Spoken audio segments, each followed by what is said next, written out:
Voilà, nous allons donc poursuivre notre étude du livre du prophète Joël. Et je voudrais que nous lisions maintenant dans le chapitre 2, verset 12. Chapitre 2, donc verset 12. Maintenant encore, oracle de l'Éternel, revenez à moi de tout votre cœur, avec des jeûnes, des pleurs, des lamentations. Déchirez vos cœurs et non pas vos vêtements. Revenez à l'Éternel, votre Dieu, car il fait grâce. Il est compatissant, lent à la colère et riche en bienveillance. Il regrette le malheur qu'il envoie. Qui sait s'il ne reviendra pas et n'aura pas du regret, et ne laissera pas derrière lui la bénédiction, des offrandes, des libations pour l'Éternel, notre Dieu. Sonnez du cor en Sion, consacrez un jeûne, proclamez une cérémonie, réunissez le peuple, formez une sainte assemblée, rassemblez les anciens, réunissez les enfants, même les nourrissons à la mamelle, que l'époux sorte de sa chambre et l'épouse de sa tente, qu'entre le portique et l'autel pleurent les sacrificateurs, ceux qui sont au service de l'Éternel et qui disent Éternel, épargne ton peuple, ne livre pas ton héritage au déshonneur pour qu'il soit la fable des nations.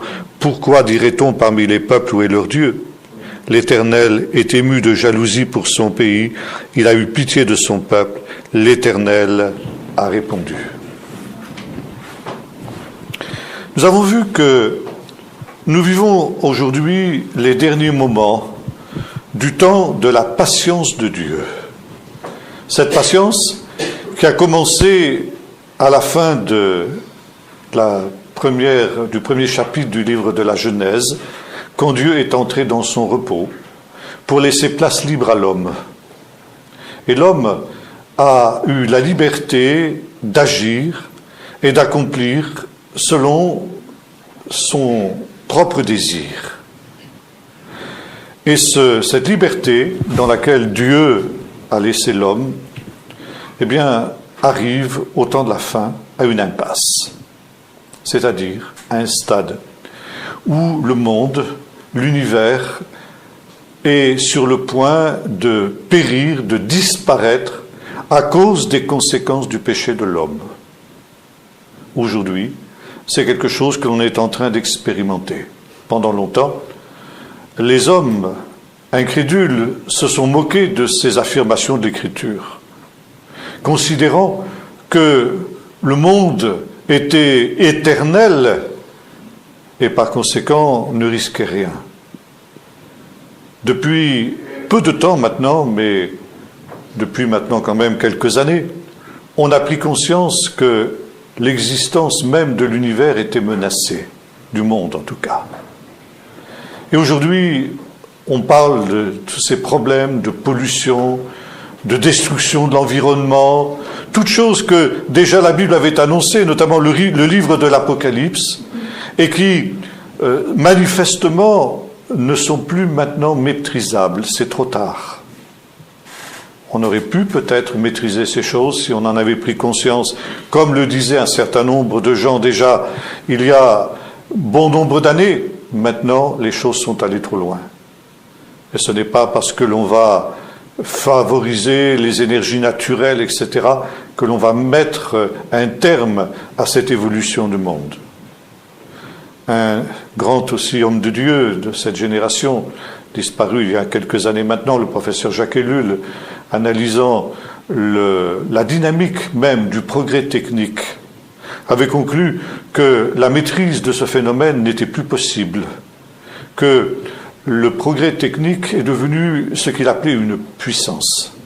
Alors je vais vous expliquer rapidement ce qu'est une puissance, parce que c'est quelque chose qu'il nous faut comprendre. La Bible nous parle des idoles et nous met en garde contre les idoles. L'idolâtrie est pour la Bible un péché essentiel, sinon le péché essentiel de l'homme. Ça veut dire glorifier la créature au lieu de glorifier le Créateur. C'est ça l'essence même de l'idolâtrie. Ce n'est pas forcément d'adorer une statue ou une image. C'est glorifier la créature plutôt que le Créateur.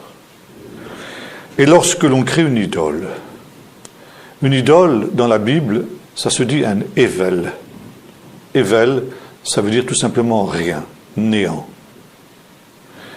Une idole, c'est donc un néant, ça n'existe pas. Et quand on pose la question à l'apôtre Paul, est-ce qu'on peut manger des viandes sacrifiées aux idoles? Paul répond ceci, c'est indifférent.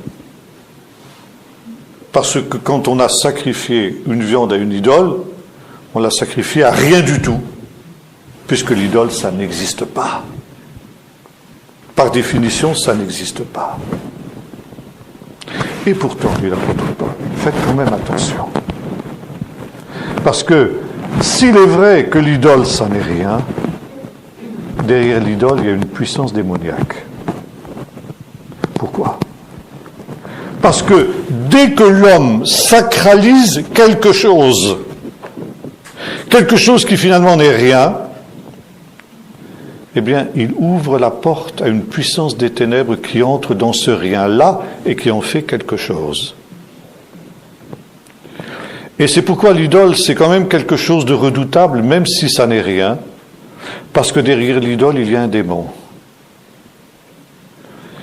Et ce qui se passe à ce moment-là, c'est que l'homme va mettre cette confiance dans cette idole qu'il pense pouvoir contrôler, qu'il pense pouvoir manipuler, et qui en fait va devenir aussi, au bout d'un temps, autonome, va se libérer de cette emprise de l'homme et va suivre sa propre logique. Et cette logique, au bout d'un temps, elle va devenir asservissante pour l'homme. Et de ce qui aurait dû devenir un serviteur va devenir son maître. L'homme devient esclave de l'idole. Et c'est ça le danger de l'idole. Finalement, l'homme finit par en devenir esclave. Et c'est le contraire, c'est exactement le contraire du vrai Dieu. L'idole te rend esclave, tandis que le véritable Dieu te libère. Je suis l'Éternel qui t'ai libéré d'Égypte et de la maison des esclaves. Dieu est celui qui nous libère de tous les esclavages.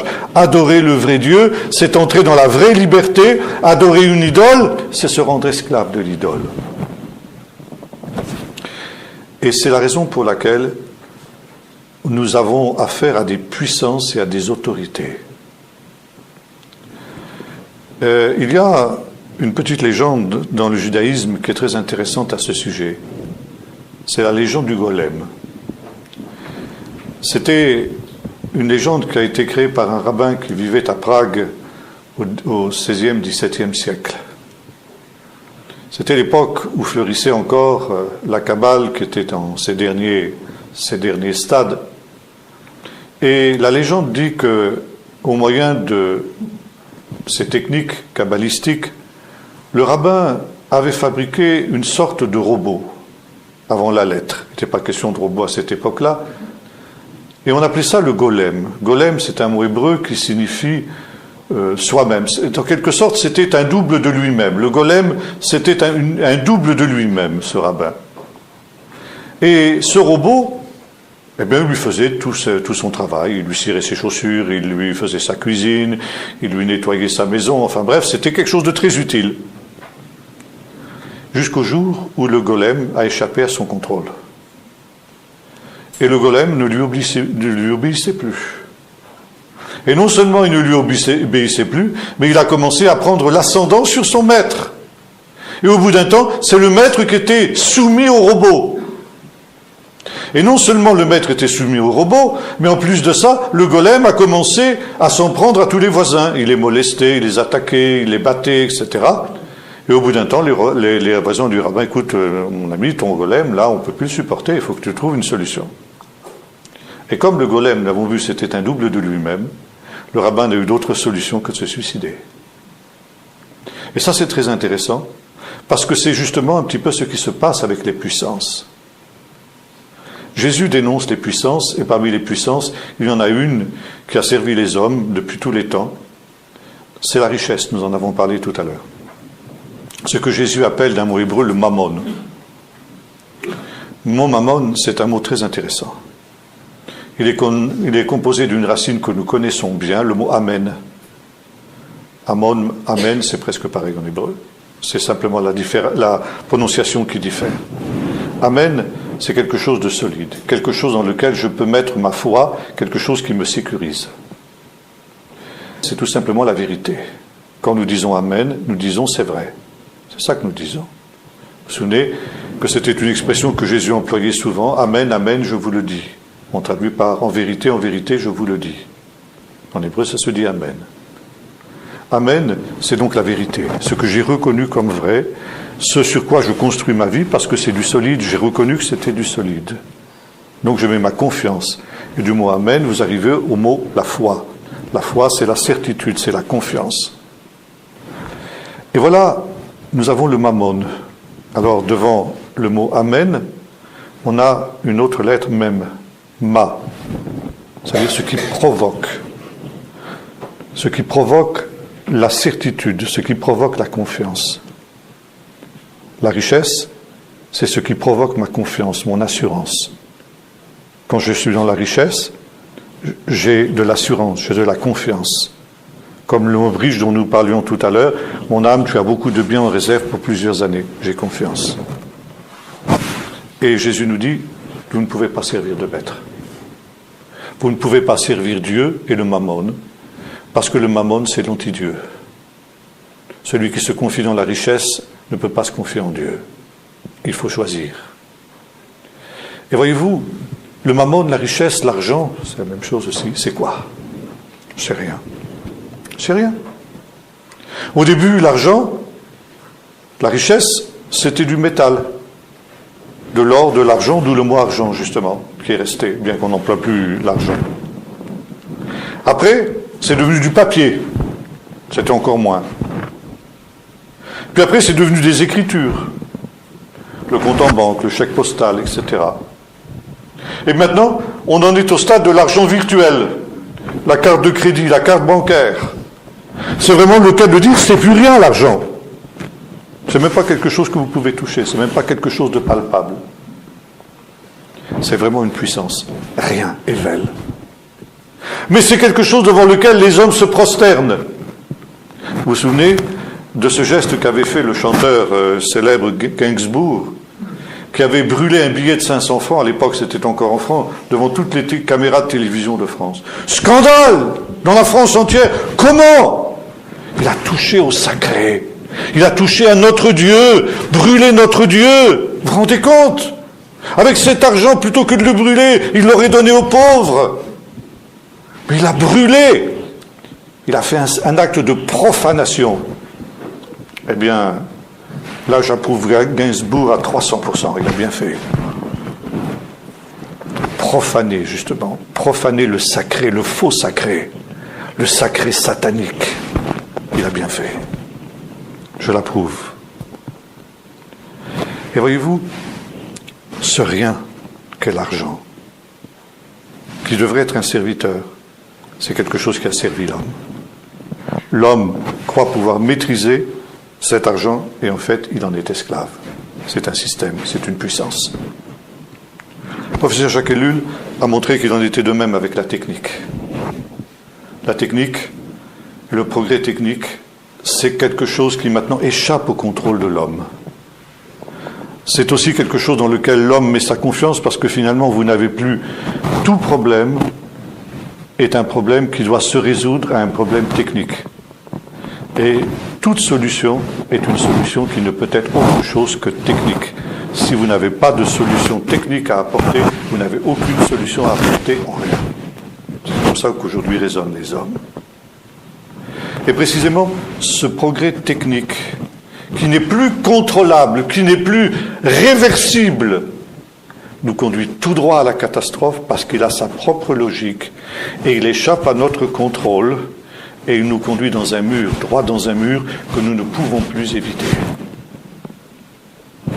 Et par conséquent, nous arrivons, ne serait-ce que pour cela, à la fin d'une époque, à la fin d'une période. Le temps où justement le monde s'autodétruit, parce qu'il est contrôlé par les puissances des ténèbres, par les puissances sataniques, par cette nuée de sauterelles qu'a évoqué ici le prophète et dont nous avons parlé tout à l'heure. Ces réalités, ces multiples gadgets techniques sont semblables à ces sauterelles et sont en train de nous dévorer et nous ne nous en rendons pas compte parce que nous avons l'impression qu'ils nous rendent service. Et le professeur a fait le parallèle entre ces gadgets techniques et le péché. Pourquoi pêche-t-on? Pourquoi l'homme peut-il être assez fou pour pécher? Parce qu'il faut être fou, nous l'avons dit ce matin, pour pécher. Et pourtant, nous péchons tous. Ça veut dire que nous sommes tous des insensés. Pourquoi pêche-t-on? Pour deux raisons. Parce que, soit ça nous apporte une satisfaction immédiate, soit ça nous évite des efforts ou des mots immédiats. Voilà les deux raisons pour lesquelles nous péchons. Or, pourquoi nous confions-nous dans le progrès technique? Pour ces deux raisons-là aussi. Parce que le progrès technique nous apporte une satisfaction immédiate, un plaisir immédiat, et puis nous évite des efforts, des difficultés et des réalités pénibles, disons les choses comme ça. Or, l'homme est insensé quand il pêche parce qu'il ne s'attache qu'à l'immédiat. Et il ne se rend pas compte que le péché ensuite nous présente la note. Et la note, elle peut venir des années plus tard. Mais finalement, quand beaucoup plus tard, on est amené à passer à la caisse, on se rend compte qu'on a été des insensés de péché. Le jeune qui commence à se droguer, par exemple, il éprouve un plaisir immédiat en se droguant.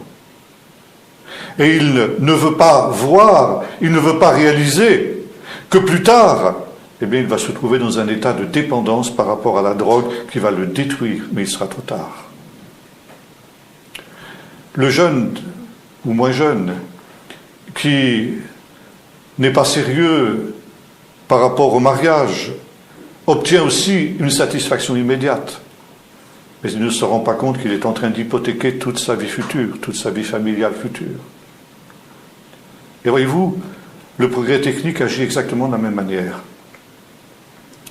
Nous avons des voitures luxueuses qui nous permettent de nous déplacer à toute vitesse, qui sont en train de polluer l'atmosphère, qui sont en train de la détruire. Ces mêmes voitures, elles exigent déjà un tribut formidable avec les accidents mortels. Tous les ans, il y a en France l'équivalent d'une ville moyenne rayée de la carte par les accidents de voiture. Et ça, on n'en prend pas conscience ou on ne veut pas le voir. Et si on dit, mais voilà, c'est quand même un Moloch auquel nous sacrifions, comme le faisaient les peuples païens autrefois, qui sacrifiaient leurs enfants à ces idoles païennes, qui les mettaient à mort, les sacrifices humains. Nous sacrifions l'équivalent d'une ville entière pour le Moloch et la voiture. On me dit, ah mais mon pauvre monsieur, c'est la rançon du progrès. Eh bien oui, voilà, exactement. C'est la rançon du progrès. Le progrès nous donne une satisfaction, mais en échange, tu dois payer. Tu dois payer de la vie de tes enfants. Alors, qu'est-ce que nous allons faire? Nous allons marcher en charrette à âne maintenant? Non. Parce que nous-mêmes, qui avons conscience de ces choses, nous en sommes prisonniers. Nous ne pouvons pas faire autrement. Alors, si nous ne pouvons pas faire autrement, ça veut dire quoi? Ça veut dire que nous sommes esclaves. Ayons l'honnêteté de le reconnaître. Parce que le reconnaître, c'est le premier pas de la libération.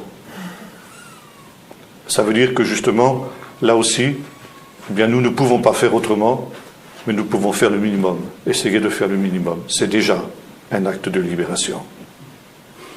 Et ceci, justement, on pourrait multiplier toutes sortes d'exemples. Voyez-vous, ce qui est dramatique dans notre temps, c'est que tous ces systèmes-là s'interpénètrent, s'interconnectent. Et c'est une véritable toile d'araignée dans laquelle nous sommes pris, nous sommes esclaves. Nous sommes dans un état d'esclavage. Et c'est pour ça aussi que nous, en tant que chrétiens, nous ne pouvons pas échapper entièrement à ces esclavages. Et nous soupirons aussi après le retour du Seigneur. Parce que le jour de l'Éternel, nous parlons justement ici avec le prophète Joël, et ce jour nous libérera de cet esclavage. Mais il est vrai que pour beaucoup de nos contemporains, et même pour beaucoup de chrétiens, qui sont des chrétiens tièdes et des chrétiens assoupis, ces chaînes dorées, nous les aimons. Que dis-je, nous les aimons? Nous les adorons. Et beaucoup de chrétiens les adorent, ces chaînes dorées. Et ils ne veulent pas être libérés. eh bien ils subiront le sort des méchants, quand le Seigneur viendra au dernier jour. Car quand le Seigneur viendra au dernier jour, il n'y aura plus de voiture. Il n'y aura plus d'Internet, il n'y aura plus de télé, il n'y aura plus de ces gadgets, il n'y aura plus de téléphone portable qui vous photographient, qui vous calculent l'âge du capitaine et qui font machine à laver. Le Seigneur aura brisé tout ça. Il y a un livre qui a fait fureur et qui est un livre, à mon sens, parfaitement hérétique. C'est un livre qui a été vendu 1 million d'exemplaires, une personne qui est allée au paradis. De plus en plus de gens font passer comme ça des temps dans le paradis et vous racontent des choses abracadabrantes et absolument ineptes. Bon, je crois qu'il y a des gens qui font des expériences comme ça. J'en ai parlé hier pour ceux qui étaient avec nous à Pointis. L'histoire de ce frère qui a été piqué par des frelons, qui a été 3 heures en état de mort clinique. Mais il n'a pas décrit ce qu'il a vu. Il est incapable de le faire, il m'a dit. C'est tellement au-delà de tout ce que l'homme peut imaginer qu'il n'y a pas de mot humain pour l'expliquer, comme dit l'apôtre Paul. Mais ce livre expliquait ce qu'était le paradis. Et la première chose qu'a vue cette femme en arrivant au paradis, c'est qu'il y avait des superbes voitures. Bon, j'ai fermé le livre, je dis, je ne vais pas plus loin. C'est pas la peine d'aller plus loin. Il n'y aura pas des choses comme ça. Le Seigneur ne va pas glorifier nos idoles. N'est-ce pas? Alors, si le Seigneur n'intervenait pas, eh bien le monde courait à sa perte. Et c'est la raison pour laquelle Dieu est obligé de sortir de son repos au dernier jour, pour éviter justement que sa création ne s'autodétruise, ou plus exactement que les puissances des ténèbres auxquelles les hommes se sont livrés corps et âme, eh bien sont en train de les détruire. Dieu vient pour détruire ceux qui détruisent la terre, nous dira un autre texte biblique. Et nous sommes, à l'heure où nous parlons, dans les derniers instants de ce temps de la patience de Dieu. Dieu attend jusqu'à l'extrême limite, et l'extrême limite, c'est 2 choses, c'est l'endurcissement des impies, quand il est évident que les impies sont tellement endurcis qu'ils ne veulent pas se repentir, c'est plus la peine d'attendre. Pourquoi Dieu attendrait-il encore? Et puis la deuxième, nous en parlions tout à l'heure, c'est le fait que même les justes risquent d'être entraînés par l'égarement des impies. Et c'est la raison pour laquelle Dieu, à cause des élus, nous avons cité le texte tout à l'heure, est obligé d'abréger ses jours. Et maintenant nous arrivons à ces 2 stades où nous voyons justement l'endurcissement des impies. Tous les serviteurs de Dieu avec lesquels j'ai l'occasion de parler nous disent tous que l'évangélisation, c'est quelque chose qui devient de plus en plus difficile. Les hommes n'écoutent plus la parole de Dieu. Nous en avons parlé la dernière fois aussi quand nous sommes venus ici le mois dernier. Et pour essayer de faire passer l'évangile, on est aujourd'hui amené à employer toutes sortes de moyens de subterfuge, d'employer les moyens humains, les moyens techniques, l'image, la télé, les mimes, les théâtres, les concerts, les scénettes et tout ce que vous voudrez, on en a parlé, qui sont contraires à ce qu'est la parole de Dieu. Alors on a l'impression d'avoir du succès. Bon, on peut rassembler, si vous faites un concert rock ou une comédie musicale chrétienne, vous pouvez effectivement rassembler plusieurs centaines de personnes, encore aujourd'hui. Tandis que si vous annoncez une bonne vieille réunion d'évangélisation, si vous avez 5, 6, 12 personnes, c'est le réveil à ce moment-là. Pourquoi? Parce que nous nous y prenons mal? Parce que nos églises ne sont pas dans le vent, etc. Non. Tout simplement parce que les hommes sont devenus durs d'entendement. Tout simplement parce que les hommes sont conditionnés par ces sauterelles, par ces puissances des ténèbres dont il est question ici. Alors, il ne faut pas s'en étonner. Par conséquent, parce qu'il viendra un temps, la Bible nous le dit, où les hommes se détourneront de la saine doctrine. Ils auront la démangeaison d'entendre des choses agréables. Ils détourneront l'oreille de la vérité et se tourneront vers des fables. Alors qu'est-ce que nous allons faire? Nous allons faire comme des camelots qui ont une marchandise périmée et qui vont faire des lots. Vous savez, on fait des lots pour fourguer la marchandise qu'on n'arrive pas à acheter. Alors on la brade avec des prix cassés. Alors voilà, on fait pareil pour l'Évangile. Un article complètement dévalué. ce qui est d'ailleurs une insulte aux choses de Dieu. La parole de Dieu est précieuse. La parole de Dieu a sa valeur, une valeur plus précieuse que l'or. Et par conséquent, nous ne devons pas dévaluer la parole de Dieu. Les hommes la rejettent, les hommes n'en veulent pas, c'est leur affaire, c'est pas la nôtre. Dieu n'a jamais dit « vendez bien ma camelote », il a dit « soyez mes témoins ». En toute circonstance, en toute occasion, favorable ou non. Et Paul disait à Timothée « prêche la parole ».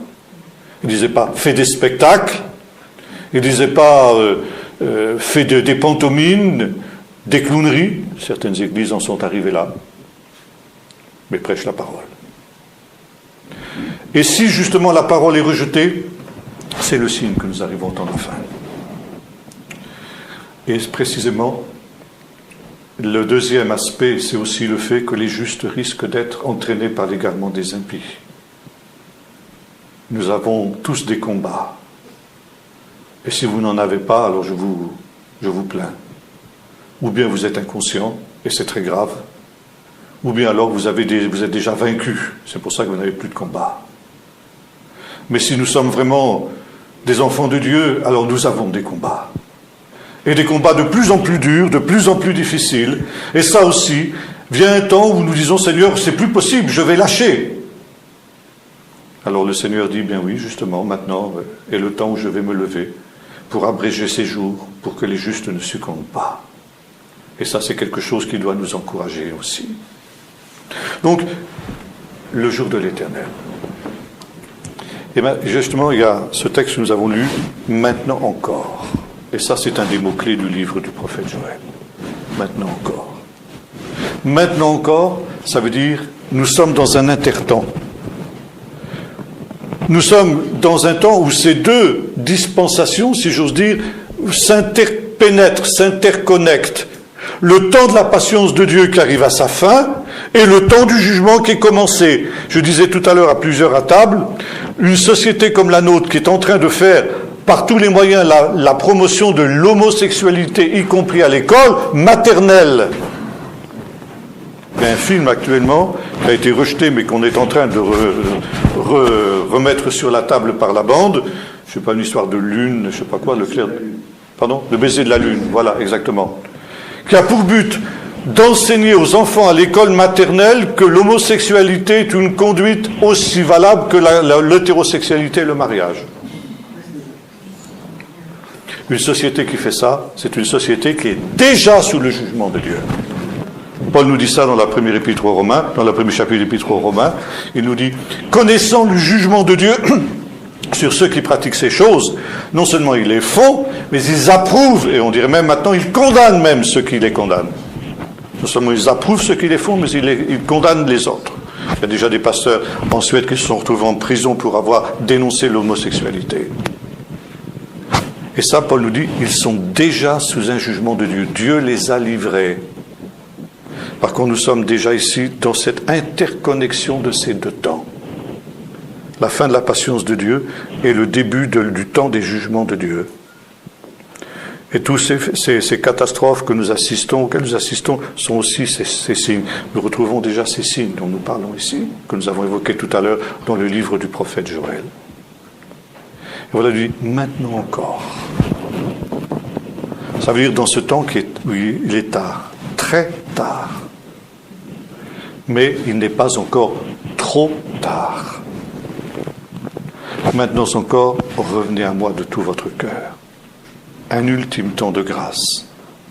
Ça veut dire, comme cet ultime temps que Dieu avait donné lorsque Noé était entré dans l'arche avec tous les animaux, et que pendant 7 jours encore, Dieu avait laissé ouverte la porte de l'arche avant de la fermer lui-même. Ce n'est pas Noé qui a fermé la porte, c'est Dieu. Par conséquent, il a laissé encore un dernier temps. Maintenant encore. Maintenant encore, revenez à moi de tout votre cœur. Non pas d'une manière superficielle, en déchirant vos vêtements. Ça peut se faire, c'est facile. Mais déchirer vos cœurs, c'est beaucoup plus difficile.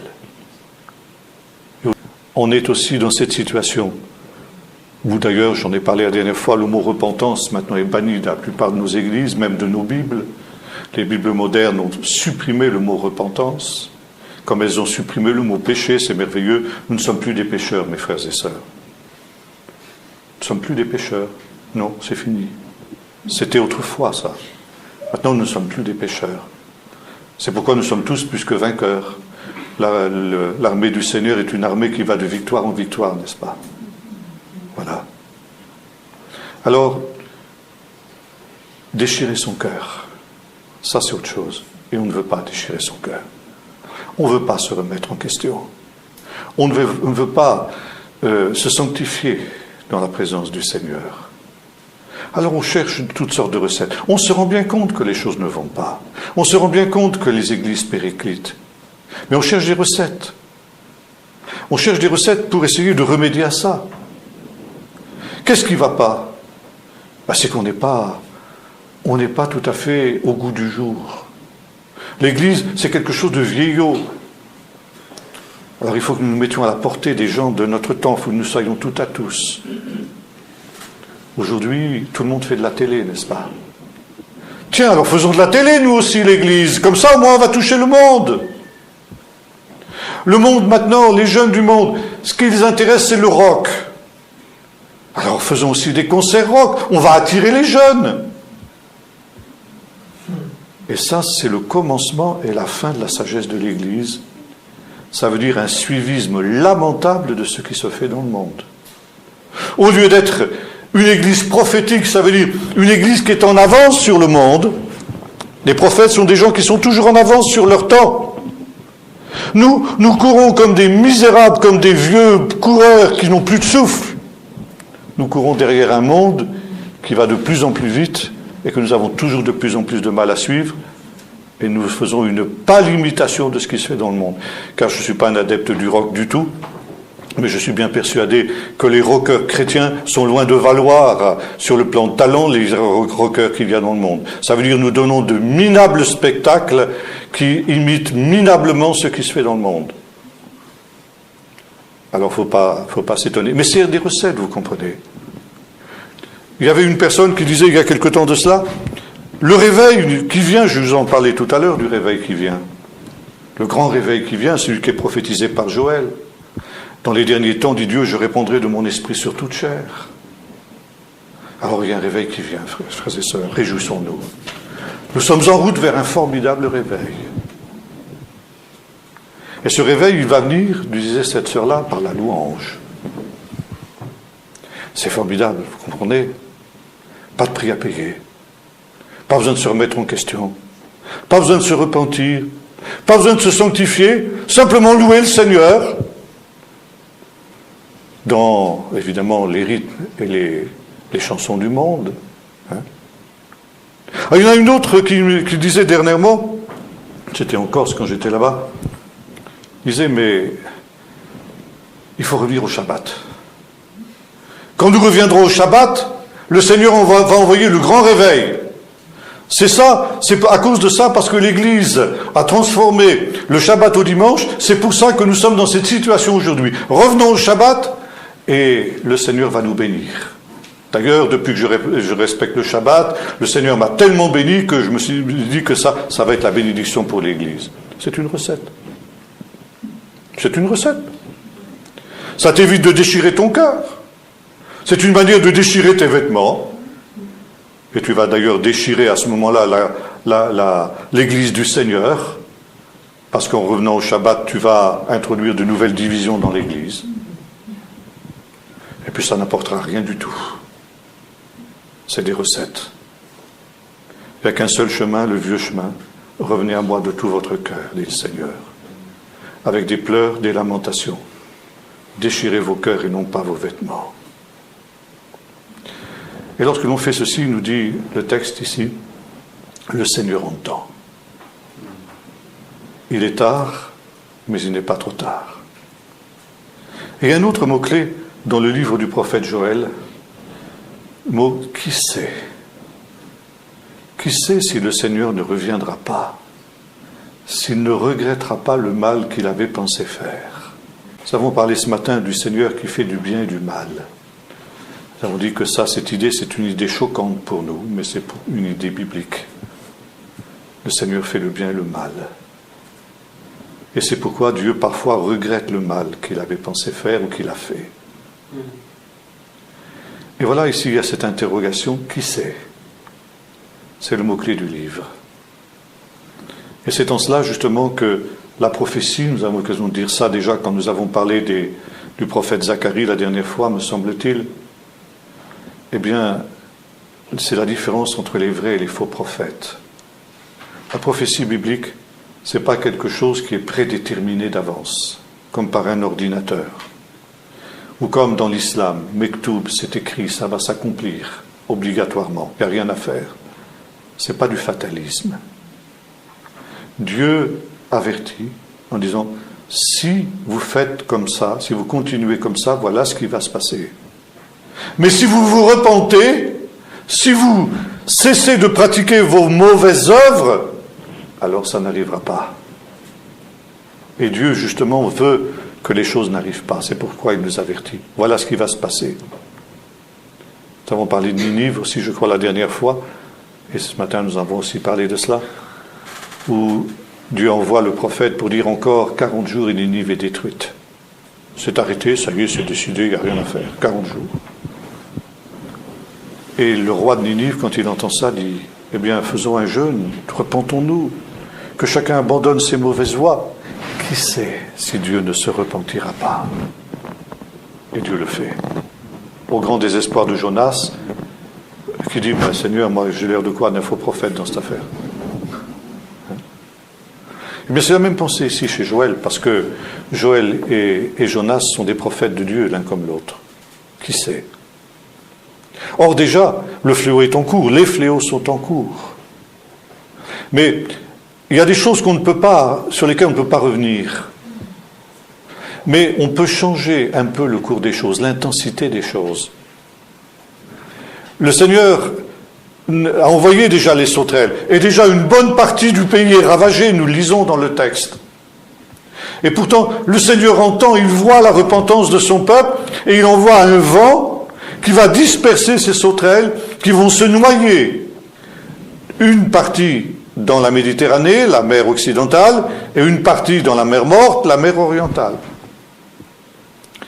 Alors tout le fléau n'a pas été écarté, mais une partie a pu l'être. Et voyez-vous, dans cet intertemps dans lequel nous sommes, je disais tout à l'heure, nous sommes dans un intertemps, maintenant encore. Qui sait? Qui sait si nous nous repentons, nous? Toi, moi. Pas ton voisin, t'occupe pas du voisin. T'occupe pas de l'église voisine. Toi. Si tu te remets en question devant Dieu, si tu remets l'ordre des priorités, si tu te sépares justement de toutes ces choses qui sont obstacles, comme Jésus disait quand il parlait de son retour, prenez garde, disait-il, que vos cœurs ne s'apesantissent par les excès du manger et du boire, donc le confort dont nous parlions tout à l'heure, le bonheur au sens où l'homme le comprend, et par les soucis de la vie. L'expression souci de la vie demanderait qu'on s'y arrête longtemps, parce que c'est notre problème numéro 1 dans notre vie. Pas toujours le péché grossier, mais les soucis de la vie. Ça veut dire un tas de réalités qui encombrent nos vies. Et précisément, le monde moderne ça s'ingénie à multiplier les soucis de la vie. Ça veut dire encombrer notre vie d'une multitude de choses, de gadgets inutiles ou de préoccupations inutiles.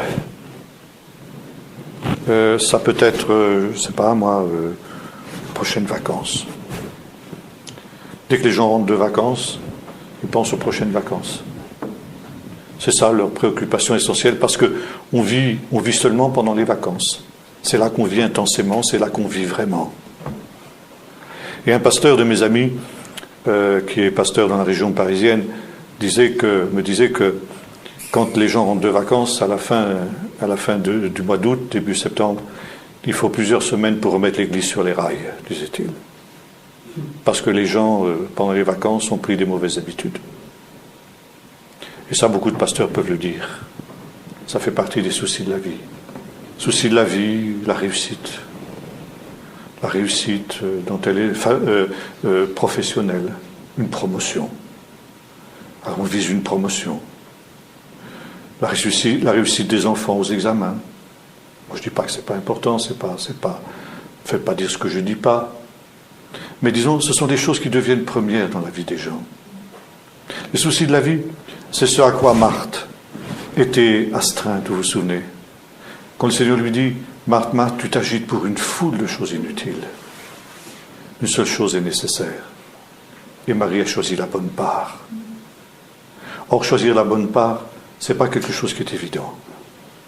Choisir la bonne part, c'est apprécier justement ce qui sont nos préoccupations.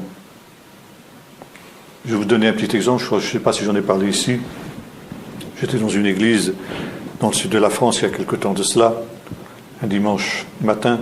Après le culte, une sœur est venue me voir, m'a remercié.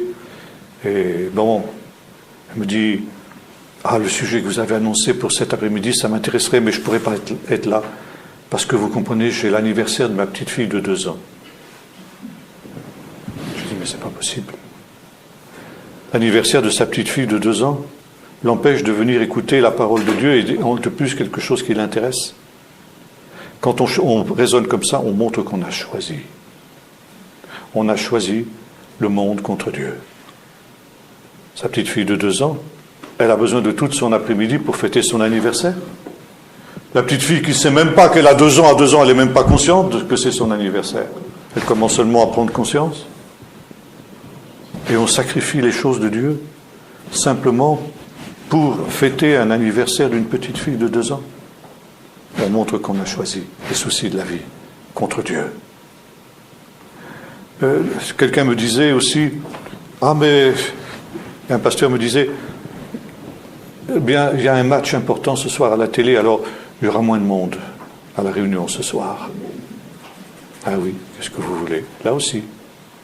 Un match important à la télé, c'est plus important que la parole de Dieu. Ça montre qu'on a choisi les soucis de la vie contre Dieu. Et d'autres disaient, moi je ne viens plus aux réunions de semaine parce que j'ai du mal à me garer. Du mal à trouver une place de parking. Et je pourrais multiplier les exemples comme ça. Des petites choses, mais qui montrent l'état spirituel du peuple de Dieu dans ces temps. Ça veut dire tout simplement l'état de tiédeur spirituel qui était dénoncé par Jean dans l'Apocalypse.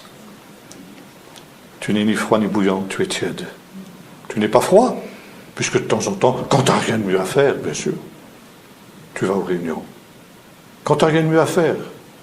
Ça veut dire que l'évangile est la dernière de nos priorités. Ce qui est important, c'est ce que le monde peut m'offrir, etc. Comme je disais tout à l'heure, beaucoup de chrétiens, quand ils sont en vacances, ils mettent le Seigneur en vacances aussi. On ne va pas au culte, on ne va pas aux réunions, bien sûr, parce qu'on a tellement mieux à faire. On est en vacances, vous comprenez. Et si le Seigneur revenait pendant que tu es en vacances, qu'est-ce qui se passerait? Tu t'es posé la question déjà? S'il te voit sur la plage, alors tu devrais être au culte le dimanche matin quand il reviendra, si c'est un dimanche matin. Qu'est-ce qui se passera pour toi? Je te laisse répondre, tout simplement. Alors il y a un retour nécessaire, maintenant encore. Revenez à moi. Mais quand le Seigneur voit qu'on revient, il répond, nous est-il dit. Alors encore une fois, il n'annule pas tout de ses jugements, mais il restreint. Il fait en quelque sorte que le jugement soit moins intense que ce qu'il aurait pu être. Et en tout cas, il permet à ceux qui se repentent d'échapper au jugement, d'échapper au châtiment. Alors, ici, il continue, maintenant que chacun, rassemblez les anciens, les enfants, même les nourrissons à la mamelle, que l'épouse sorte de sa chambre, l'épouse de sa tante, etc., les sacrificateurs.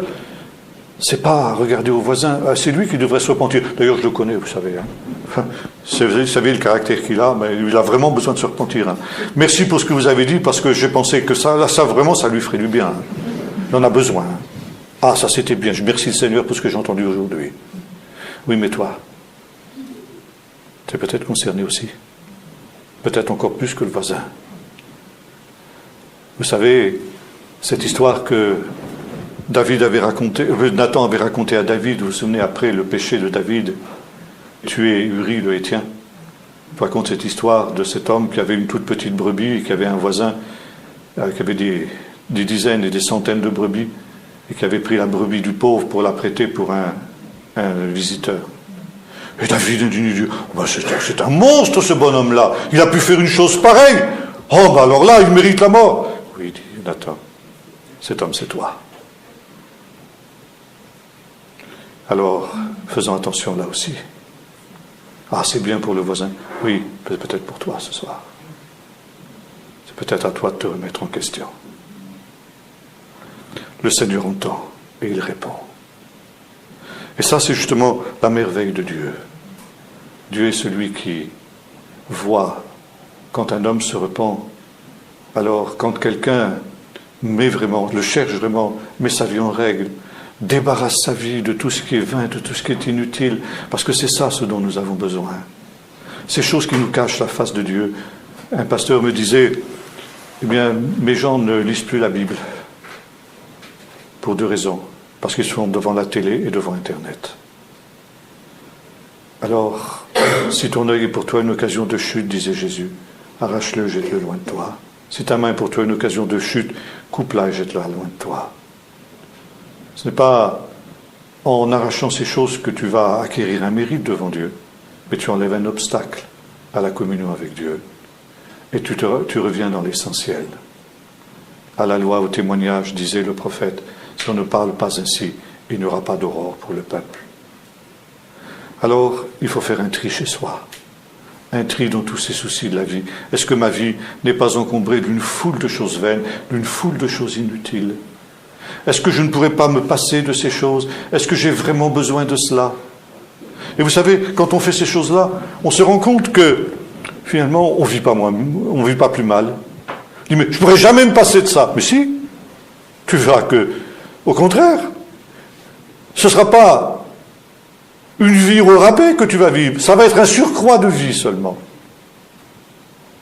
Vous savez, quand on passe son temps, comme c'est le cas aujourd'hui dans bien des familles, où chacun a la télé dans sa chambre, et puis chacun regarde la télé dans sa chambre, il n'y a plus d'échange dans la famille, il n'y a plus d'échange dans le couple. Ça explique aussi pourquoi des couples se brisent aussi, parce qu'il n'y a plus d'échange. Vous savez, Saint-Exupéry a dit quelque chose de très beau en parlant de l'amour. L'amour conjugal. Il a dit, s'aimer, ce n'est pas se regarder l'un l'autre, c'est regarder ensemble dans la même direction. Et il y avait une caricature que j'ai vue une fois, c'était chez un prêtre d'ailleurs, où on voyait un homme et une femme assis devant la télé, et il y avait ce texte. S'aimer, ce n'est pas de se regarder l'un l'autre, mais c'est de regarder dans la même direction. Mais en même temps, vous voyez, il y avait à rire en regardant cette caricature, et en même temps il y avait à pleurer parce que c'est tellement vrai. Et finalement, c'est plus l'amour, ça tue la communion fraternelle. Et comme précisément, on se détourne de ces vanités. Et vous savez, il y a quelque temps de ça, dans certains lieux, une panne de télé, c'était en Bretagne d'ailleurs, c'était au début quand je suis arrivé. Et on avait des indépendantistes bretons, on en a aussi en Bretagne. On a en Corse, on a en Pays Basque, mais on a aussi en Bretagne. Ils avaient fait sauter un pylône de télé. Et pendant plusieurs semaines, le centre de la Bretagne a été privé de télé. Au début, les gens étaient furieux. Puis après, ils ont dit, mais c'est merveilleux. On a retrouvé la cohésion de la famille, on échange le soir, on parle, on lit, on discute, etc. Eh oui, c'est un surcroît de vie. Alors, quand nous faisons ce tri dans notre vie, ne croyons pas que c'est quelque chose qui va être un fardeau. Non, c'est au contraire quelque chose qui va nous libérer, parce que ce sont, nous disions tout à l'heure, ces idoles. Ces soucis de la vie, ce sont ces idoles qui nous rendent esclaves des puissances qui sont autour de nous. Alors n'hésitons pas à faire ces choses. Maintenant, je voudrais avancer un peu, parce que et arriver justement au chapitre 3. Chapitre 3, où il est question justement de ce grand réveil. Je parlais tout à l'heure. Après cela, je répandrai de mon esprit sur toute chair. Vos fils, vos filles prophétiseront, vos anciens auront des songes, les jeunes gens auront des visions, même sur les serviteurs et sur les servantes dans ce jour-là. Dans ces jours-là, je répandrai mon esprit, je ferai paraître des prodiges dans le ciel, sur la terre, du sang, du feu, des colonnes de fumée. Le soleil se changera en ténèbres, la lune en sang. Arrivé du jour de l'Éternel, ce jour grand et redoutable. Alors quiconque invoquera le nom du Seigneur sera sauvé, car sur la montagne de Sion et à Jérusalem, il y aura des rescapés, comme l'a dit l'Éternel, et ceux que l'Éternel appellera seront parmi les survivants. Cette prophétie, vous le savez bien, a été citée par l'apôtre Pierre le jour de la Pentecôte. Il a dit, c'est ce qui a été annoncé par le prophète Joël. Et à partir de ce moment-là, a eu lieu l'effusion de l'Esprit. Le premier réveil qui a eu lieu dans l'Église ancienne était un réveil de l'Esprit de Dieu. Cette effusion de l'Esprit de Dieu, les apôtres avaient le sentiment qu'ils étaient en train de vivre la prophétie de Joël, ce qui a permis à Pierre de conclure, nous sommes donc dans les derniers temps. Et collant cette prophétie de Joël, Pierre a dit, repentez-vous et convertissez-vous pour le pardon de vos péchés, et vous recevrez aussi la promesse du Seigneur, car cette promesse est pour vous. Par conséquent, ce signe qui était le signe de la venue du jour de l'Éternel, puisque nous avons lu ici, cette effusion de l'Esprit aura lieu avant le jour de l'Éternel, ce sera le signe avant-coureur du retour de l'Éternel. Alors à ce moment-là, la conclusion, si vous voyez ces choses, nous en parlions ce matin, alors repentez-vous et convertissez-vous pour le pardon de vos péchés. C'est la conclusion à laquelle arrive l'apôtre Pierre. Alors on va dire, mais Pierre s'est un peu trompé, parce que 2000 ans sont passés depuis, et la fin n'est pas venue. Donc on n'était pas dans les derniers temps. Si on était dans les derniers temps. Parce que pour Dieu, un jour est comme 1000 ans sont comme un jour. Et à partir de ce moment-là, nous sommes entrés dans ce temps de la patience de Dieu, ce temps des nations, qui a permis à cette bonne nouvelle qui est sortie de Jérusalem, comme il est écrit ici dans notre texte, le salut sera sur la montagne de Sion. Et c'est effectivement sur la montagne de Sion qu'a eu lieu cet événement de la Pentecôte. On montre encore sur le mont Sion aujourd'hui l'emplacement de la chambre haute où cet événement a eu lieu. Et ce lieu, bien qu'ayant été reconstruit, est certainement authentique. Ça, les archéologues l'ont démontré. Et par conséquent, depuis ce mont Sion, comme l'avait annoncé ici notre texte, la bonne nouvelle est sortie par ce Big Bang, en quelque sorte. C'était un véritable Big Bang, la Pentecôte. Ça veut dire, ça a libéré une énergie spirituelle, une lumière spirituelle formidable, qui dure encore 2000 ans après. Et aujourd'hui, justement, c'est accompli ce que Jésus avait dit à ses apôtres, quand il avait fait cette promesse du Saint-Esprit, vous serez mes témoins à Jérusalem, en Judée, en Samarie, et jusqu'aux extrémités de la terre. Nous sommes arrivés au stade aujourd'hui où les extrémités de la terre ont été atteintes par cette explosion du Saint-Esprit. Donc, ce qu'avait dit Pierre le jour de la Pentecôte était vrai. Il a fallu 2000 ans pour que cette explosion atteigne les extrémités de la terre, mais c'est fait. Et lorsque a commencé, au début du siècle dernier, en 1901, très exactement, ce qu'on appelait le réveil pentecôtiste en Californie, dans la communauté du pasteur Charles Parham, les premiers pentecôtistes avaient le sentiment qu'ils étaient en train de vivre à nouveau cette prophétie de Joël. Et quand le Saint-Esprit a commencé à se répandre depuis cette ferme de Topeka, que ce groupe de jeunes avait loué donc pour la nouvelle année 1901, c'était tout à fait au début du siècle, vous savez, 1900, c'est aussi un chiffre symbolique dans la Bible. 19, c'est la gématria d'un texte que vous trouvez dans le chapitre 61 du livre du prophète Ésaïe, où il est question des temps de la fin, où le Seigneur dit « Beito achishena », en hébreu, achishena, ça vous donne 19 en hébreu. Ça veut dire, dans ce temps-là, je hâterai ces choses. Et lorsque le Saint-Esprit, depuis cette ferme de Topeka, s'est répandu dans toute la Californie, à Los Angeles, et puis de là dans tous les États-Unis, et ensuite dans le monde entier. Les premiers pentecôtistes avaient l'impression qu'ils étaient en train de vivre à nouveau une nouvelle phase de cette prophétie de Joël, et ils avaient raison.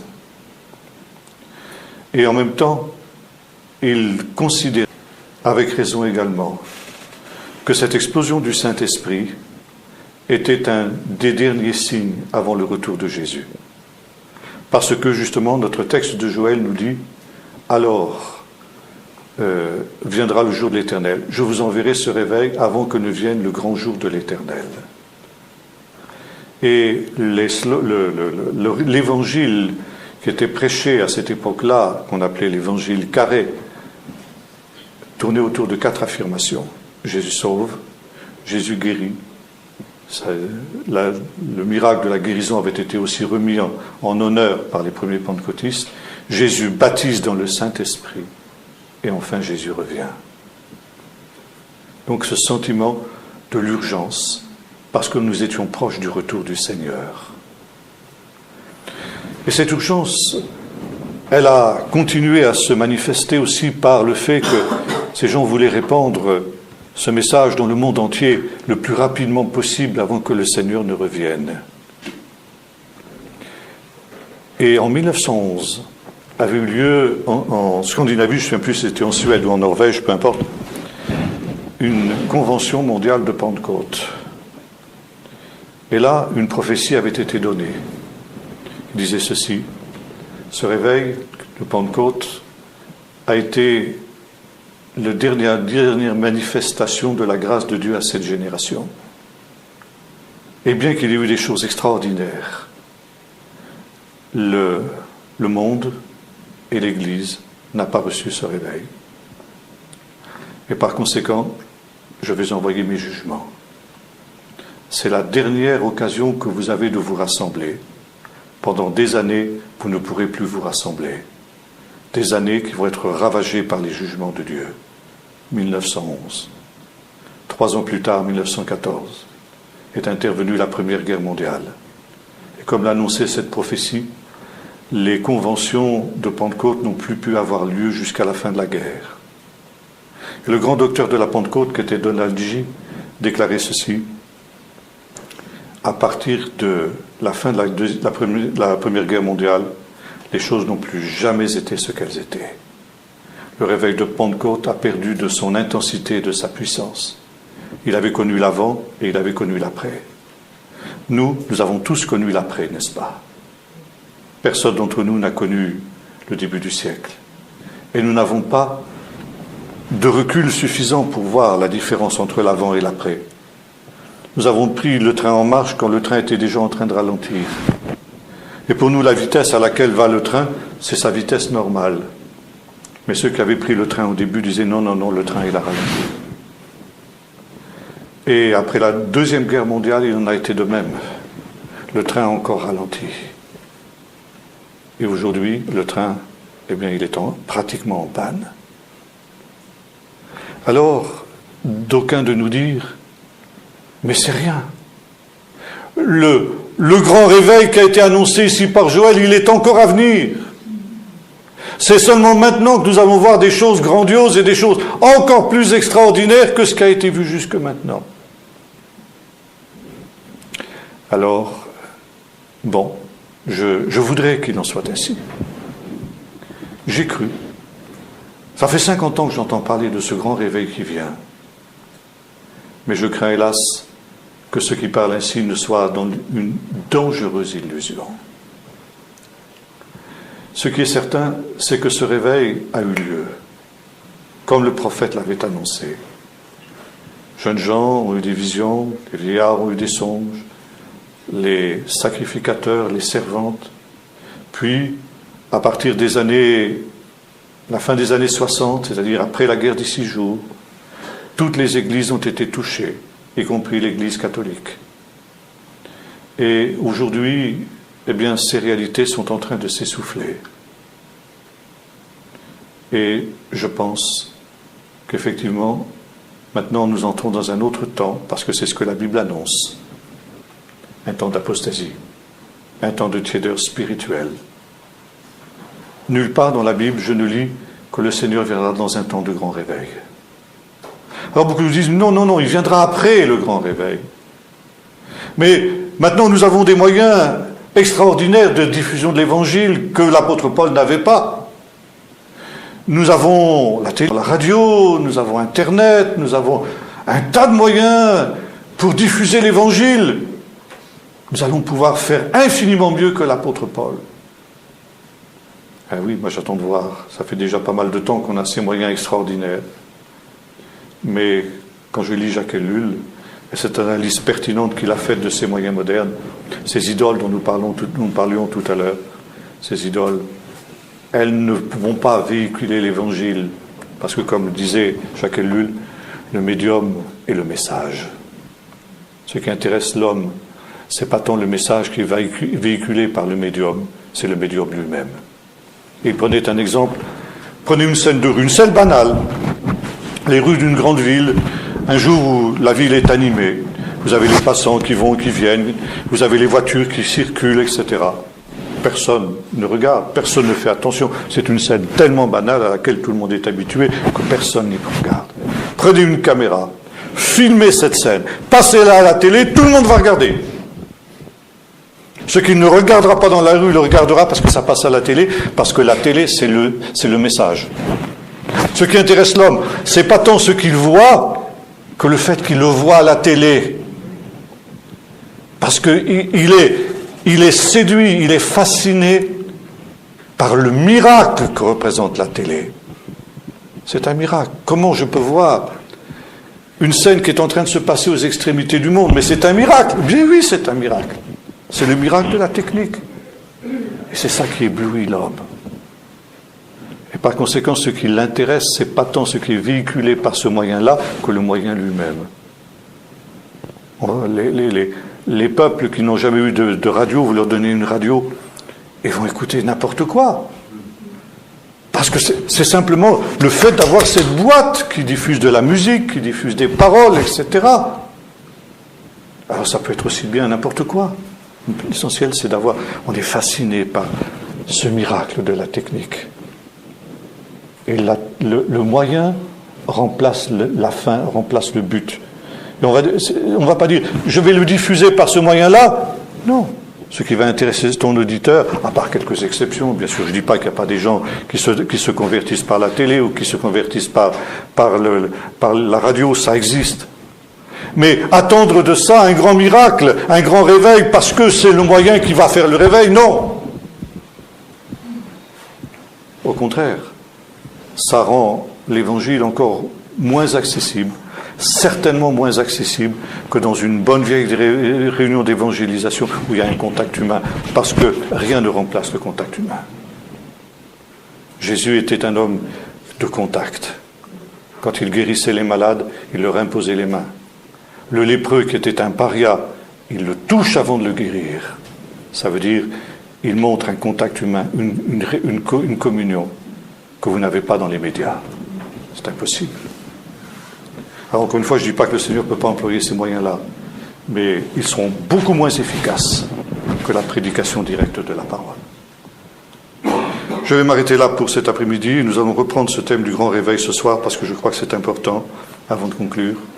Je vais simplement demander au Seigneur sa grâce sur nous avant que nous n'allions nous aérer un peu. Seigneur notre Dieu, nous réalisons que nous vivons dans ce temps intermédiaire, cet intertemps, où tu dis maintenant encore. Ce temps où ta patience touche à sa fin. Ce temps où le jugement est déjà commencé. Ce temps, Seigneur, où tu as donné aux hommes, par l'intermédiaire de ce réveil que tu avais prophétisé par la bouche de Joël, tu leur as donné un dernier avertissement. En répandant ton esprit sur toute chair, partout ce réveil du Saint-Esprit qui s'est manifesté durant le siècle qui vient de s'écouler. Ce siècle était le 19e, où tu avais dit, Seigneur, que dans ce temps tu as atterré ces choses. Seigneur, nous réalisons que le temps de ta grâce est quasiment fini pour beaucoup. Et que pour beaucoup, comme le disait aussi un homme de Dieu ces temps derniers, il est déjà trop tard. Mais Seigneur, tu nous dis maintenant encore. Et ceux, Seigneur, qui sont ici cet après-midi, il n'est pas encore trop tard. Si nous sommes ici, c'est parce que quelque part nous cherchons ta face. Et par conséquent, pour nous, il n'est pas trop tard.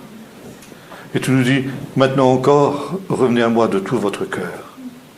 Chacun, Seigneur, donne-nous de nous examiner nous-mêmes et de voir, Seigneur, ce que nous avons à déchirer dans nos cœurs, ce que nous avons à déchirer dans nos vies, ces choses vaines inutiles qui nous voilent ta face et qui nous empêchent, Seigneur, de véritablement entrer dans ta communion, entrer dans ta présence et par conséquent d'entrer dans ton royaume.